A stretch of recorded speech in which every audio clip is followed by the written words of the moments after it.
All right, good afternoon, everybody. I hope everybody's doing well.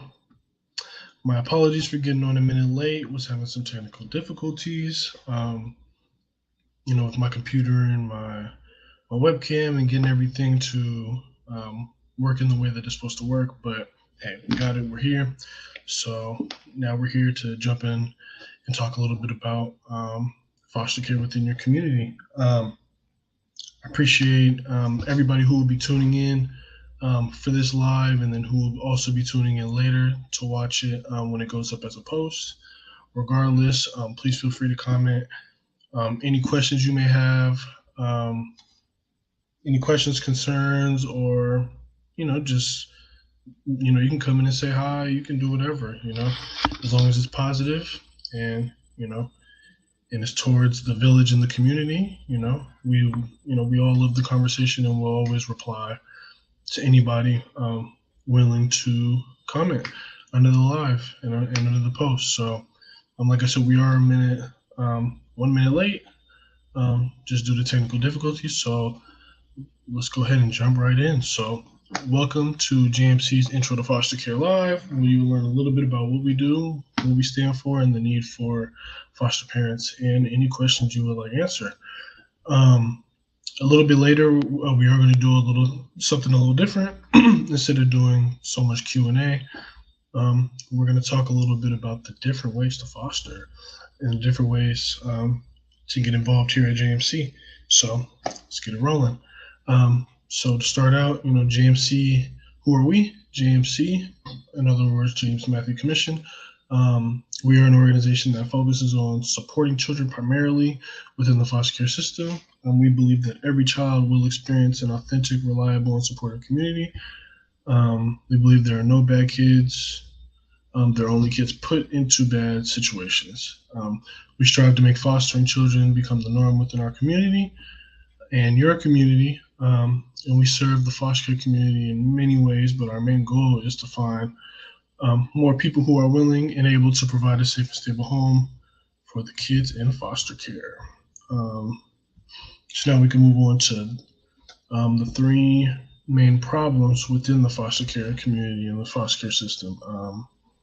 One, there are unbelievable amounts of children being taken from their homes and placed in the foster care system.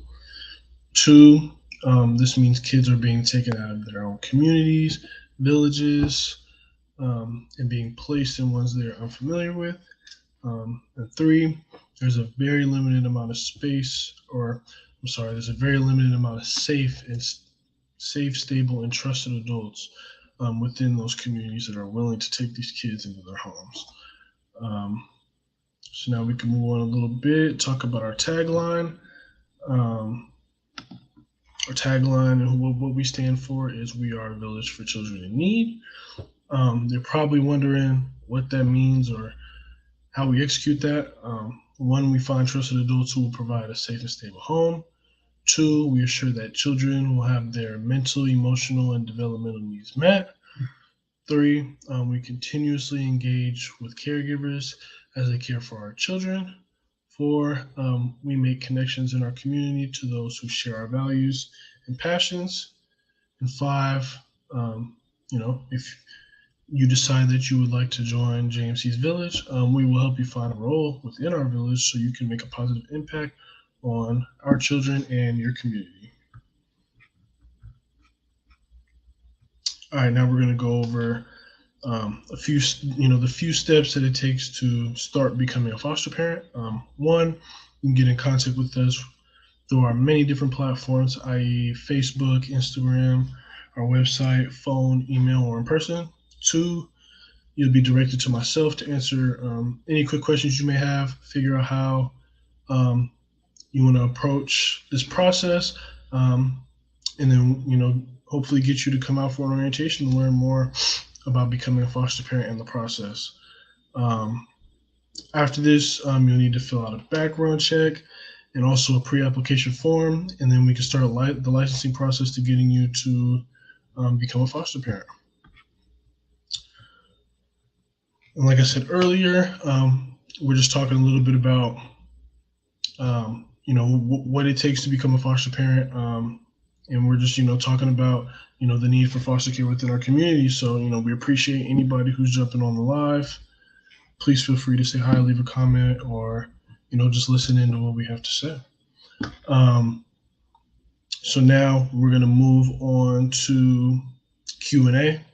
So if you have any questions, please feel free to join in on the Q&A, leave any comments or anything, and we will get those questions answered for you. And if we don't know the answer to the question right now, we'll always come back to these comments and get you all the answers you need. So while we're waiting on Q&A, I'm going to jump on and ramble off some frequently asked questions for a moment. So one, do foster parents get paid? Yes, but it's not going to be an independent income source for you, but more extra money for the child. So you will need to have a different primary source of income other than what you're getting for being a foster parent. Two, can you make requests on what type of child is placed with you? So yes, we will never push anything on you that you can't handle, and your voice and opinion definitely matters. We will try as hard as we can to provide everything that you're looking for. Do you have to deal with the biological parents all the time? So yes and no. Really depends on the situation. And at the end of the day, JMC is a village. And the ultimate goal is to unify these kids back with their families. So however comfortable you are with the biological family can really dictate how much interaction you may have with them. But at the end of the day, it's what's best for the child. Can a single parent foster? Yes, a single parent can foster. You do not have to be married in a relationship or anything of that nature. Is there an age limit? You do need to be age 21 or older. What do I need to become a foster parent? All you need is to be able to provide a safe and stable home and have a positive attitude, and you can be a foster parent. Obviously, you have to go through a background check and different things like that, but for the most part, those are the qualifications. Can I foster if I have other children in the house? So yes, you are more than welcome to have other children with the foster child. It all really depends on your family dynamic within your house. Okay, so that's going to wrap it up for the Q&A. Now we're going to move into a slightly different section that I decided to add that I think is important. So here we go. So now we're going to talk about different ways to foster. So a lot of people don't know that there are multiple ways to get involved with foster care. So starting, we're going to talk about relative/kinship care. And this is one that we really strive, and the state really strives to. It's more than likely the very first step that they look for in foster care. When we say relative/kinship care, we talk about aunts, uncles, cousins, brothers, sisters, anything like that. Any type of family, grandparents. So like I said, all those relatives are, the first desirable option to provide a safe and caring environment for children. And in the U.S., an estimated 2.7 million grandparents are raising their grandchildren right at this moment. So that's a lot of people being raised by their grandparents, and a lot of people don't understand that you can file with the state while you are taking care of a relative or someone of kin to your family, and receive support from the state. So that's a huge one that we push. And there are two different types. One is voluntary kinship care, which has to do with, it more so has to do with, if there's a situation where a parent is going out of town, or family members going out of town, and they need another family member to watch the child for a certain amount of time. That can be, voluntary. But the formal kinship care is when, a judge actually places the child in custody of another family member. And then we could talk about non-related kin.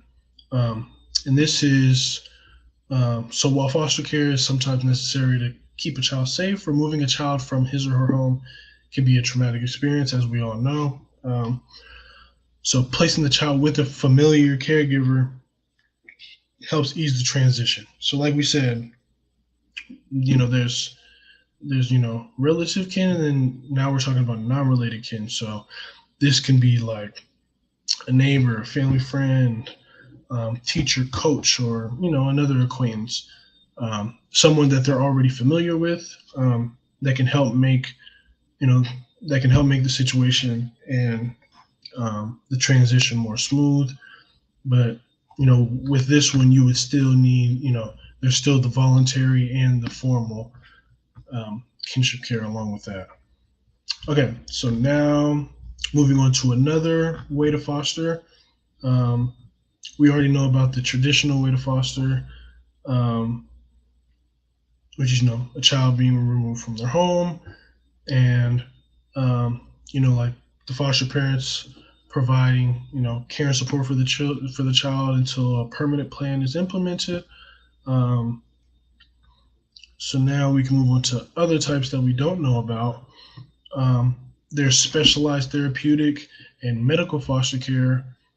Many children who enter foster care have experienced trauma, traumatic stress, such as abuse, neglect, and other family challenges. Some also have significant medical conditions or intellectual and developmental, needs. And these children need, specialized care from trained professionals. So you can actually sign up to specifically foster for these these different types of children. Ones that need special attention, who need different types of therapeutic things, and or certain medical attention. As long as you have the qualifications and things like that, you could decide to foster for those children. There's also emergency foster care. So the fact that children can enter the state of custody at any given day, any time, and the child welfare professionals, like, they were suitable placement for options for the children. And you could be an emergency caregiver who, instead of having these kids stay in hotels or staying at the office with the with the child welfare professionals or the social workers, you could be one who the kids could sporadically come to, and they typically stay with you for no more than 72 business hours, while the social workers and people working on their case help them find more permanent placement. And then you can also work on respite care. You could also do respite care, and that's another form of foster care. And respite and emergency are similar. So the difference is, emergency is, obviously like an emergency short-term stay, and respite care is like a planned short-term. So let's say a foster parent, they have an annual banquet that they go to every year in a different state. You could be respite care for that family, and provide stay for that foster child while that family is gone. So that would be planned, which is has to do with respite care. And in a lot of ways, providing respite care is a great way to see if foster parenting is right for you, because it's short term. It could be on a weekend or whatever the case may be. Whenever you have time, you can put your availability and your hours and different things like that, and you could really get to see if fostering is the path that you really want to take. And we really encourage a lot of people who are on the fence about it, to take that approach. All right, so those were a few different ways to foster. So now we're going to wrap things up. We appreciate everyone who has tuned into our live. I hope that you are all a little more familiar with foster care and the problem that it presents within our community. If anything that we spoke about aligns with your own values, we would love to connect with you and get you involved. You can contact us by email at fosters@jmckids.com or myself at ddorsey@jmckids.com. You can check out our website at jmckids.com for more information, or you can comment under this live or any of our other posts. We always go back and look at our comments and everything like that. So if you want to get involved, you can DM us, you can comment on the post, you can reach out to fosters@jmckids.com, ddorsey@jmckids.com, and get involved with us. All right, so I don't want to hold you guys too long. Thank you for everyone who has joined in. We love and appreciate all of you for being a part of our village, and have a blessed day.